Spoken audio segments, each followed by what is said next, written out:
Hi and welcome to this short video. My name is Kira Kristina.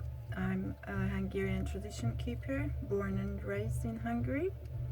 And the reason why I decided to make this video is to reflect on the documentary From Pagan Nomads to Christian Knights, King Stephen and the Birth of Hungary by Mr. Pete Kelly from History Time. First of all, I would like to thank the author for considering making a documentary about us and our history. It's clear that he has put a lot of effort and time into it, and he did a very good job. I actually decided to make this video when I read some of the comments where quite a lot of people stated that they have Hungarian roots and they are interested in our ways and in our history. So I thought I would help them with the correct pronunciation of some of the names in the video, because I know that Hungarian is not an easy language and it's really not easy to pronounce some of the names. They are very unpredictable for an English-speaking person. But of course it's not only about pronunciation. I would also like to point to some inaccuracies and give some extra information where I think it might be useful. So let's start with the word magyar, so the pronunciation of the word magyar, which means Hungarian. So you may ask why there are two words meaning the same thing. Well, it's simply because the Hungarian word for Hungarian is magyar. So in the video at about 1 minute 22, the turul bird is mentioned, the turul, and it is truly our most important symbol. Actually, I'm wearing one in my neck all the time, day and night. It's always there. At 2 minutes 14, the video says that the Pechenegs did push us westwards.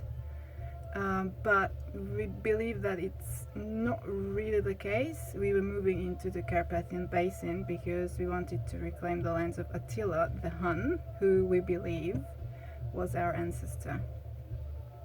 And Attila is still a widely used first name in Hungary. In the author's defense, though, even as a child, I was taught that the Pechenegs were pushing us in school, and it's really not surprising that he found probably more than one sources stating this.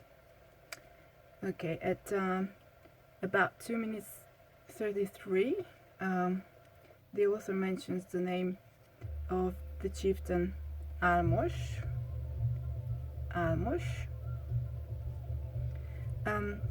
We believe that he was not sacrificed, as Hungarians never performed human sacrifices, and Mr. Kelly doesn't state it as a fact either, so good on him.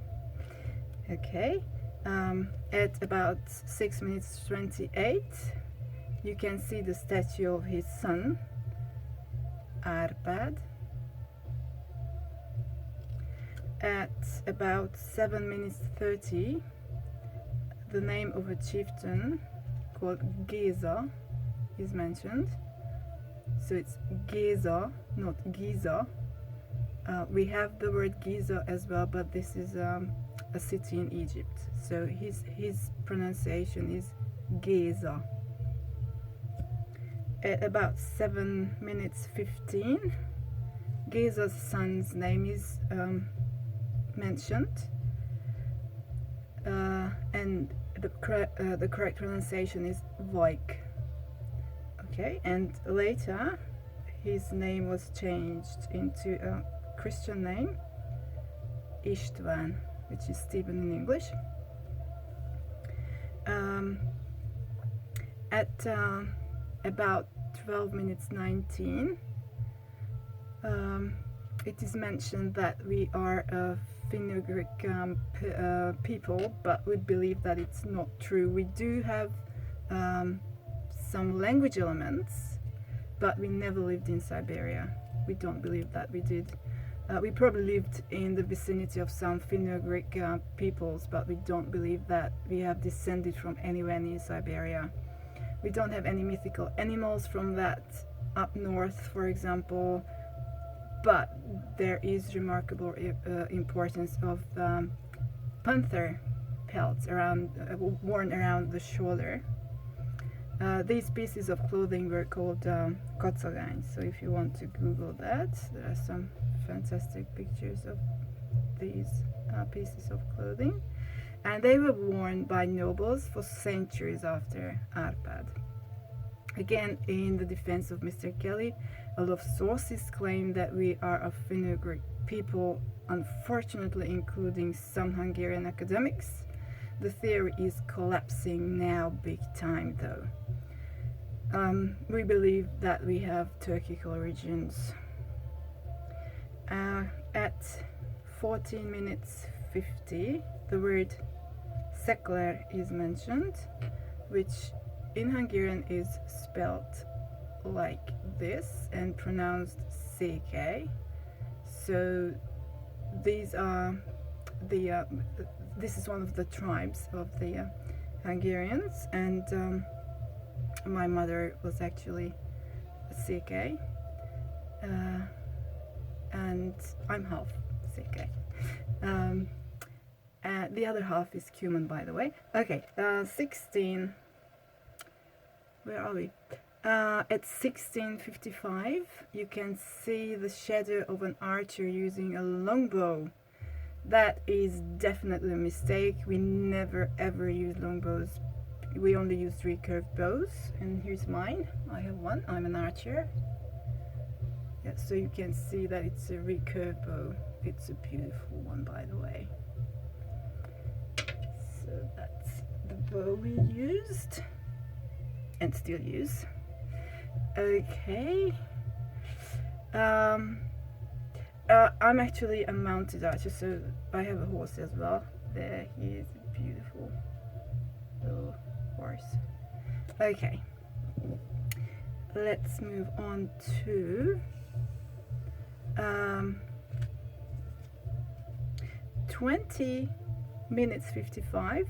Two names are mentioned, two chieftains, Bulchu and Jula. Okay.